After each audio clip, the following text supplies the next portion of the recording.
very excellent, but the problem is the implement. Romo ma prang'wen kod auchiel makelo kanyakla jotend sikunde piny owacho mag sekondar e pacho kama ngima ochakore ayanga e kaunti ma Mombasa. E romono, jopuonj kaachiel kod jogo manie sekta mar somo twak ewi weche mopogore opogore migeno ni dhi medo bero sekta mar somo e pacho ka. Watudore gi jafwambo marwa Joja oko manie romono mondo lernwa weche madhi nyime.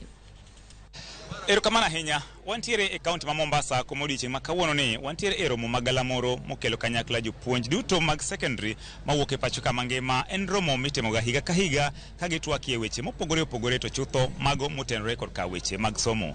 Antiere kaendi gi moko kuomgi adwa manito gi lerna ni to weche mage magilose kaendi, ber mane mantiere e sekta mar somo, kanye magido ka ng'ikruok nitiere to kod lokruoge magiparo ni onego bedie. Karibu sana japuonj. Chakna gi nyingi tinyisa ni niwuok e skul mane to gin weche mage mutwaki odiochieng' ma kawuono ni. Erokamano Joja oko, nyinga Pinto Edward Arum, an principal ma Lambwe Mixed Secondary School in Mbito Sub County, kendo an jakom mar principals e sub county no ero. Wabiro ka romo wa higa ka higa, en romo ma very important, maduong' moloyo ne wadwa share experiences. Principals negi weche mopogore opogore e skunde gi machandogi kwa romo kama twa share. Weche makoro wan go madongo sani en mokwongo wach mar funding, kaka pesa biro schools. Pesa biro matin to ochumi bodhi malo. Koro wadwa ng'iyo ni to ministry be nyalo medo school fees kaluwore gi kaka nengo gik moko dhi malo. Mano mokwongo. Then nitie CBC. Sani wan gi grade 7 e primary girito mondo gidonji e secondary school, e senior school.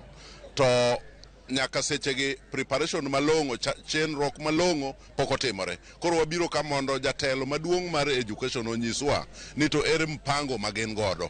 Capitation en wach mane Kenya mangima. Ok en ma school kende, but ang'eyo ni kiny ka jatelo biro, ong'eyo ni chiemo osedhi malo.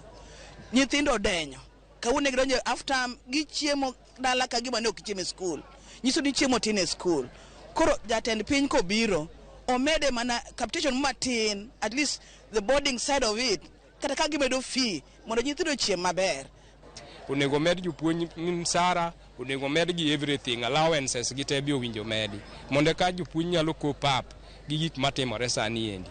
Otherwise kok otim kamano endo to jopuonj biro puonjo ka gin gi stress gi depression mang'eny makata koro gik ma gipuonjo koro ok bi nenore malong'o. Oyudo japuonj mogik kae, nyisa ni ang'eni jatend Migago biro kiyudo opportunity mar penjo mane madiher penjo kata paro mane menyalo miye kaka achiel kuom yore mag temo bero sekta mag somo. Chakna gi nyingi. Erokamano ahinya. An iluonga ni Jared Nyangaga Ahidi, an principal ma Kamato Secondary School. Jatelo ko biro to wadwa penje gimomiyo osebet koleonwa gi pesa sakasa nikech e school ji chandore. Iyudo ka wakas matiyo school obet modhie nikech pesa mimiyo gi chulo gidwa achiel to dweche moko kalo kata deko ere kichak imiyo gi pesa. Koro kanyalo miyo capitation mapiyo piyo to nyalo konyo jogo kabisa nikech gibe gin gi nyithindo magitero nyaka e school. To ka gionge pesa to onge kaka ginyalo lo yorego. Population chal nade, wang'eni nyaka ne kel bende chenro mar 100% transition. Iwacho ni most of secondary schools tinde pong' maonge thuolo, lakini ma be osebedo addressed, bun gi nafas moromo. En adier ni skunde pong', lakini day school so poni gi nafas manyalo kawo nyithindo mang'eny. En man gima ji oluoro ni day school wuotho pile ka pile, sama yudo ka koth ochwe nyithindo chandore gi chuodho, ma ginyalo yie ni day school obed gi section moro mar boarding. To mano nyalo konyowa kabisa kaka mato wan wadwaro section moro mar boarding nikech wani bungu kama lich kabisa.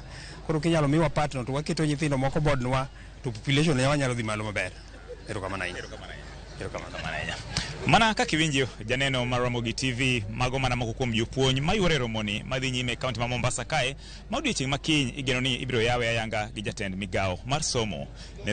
Ne Ramogi TV kowuok e kaunti ma Mombasa, nyinga en George Aoko.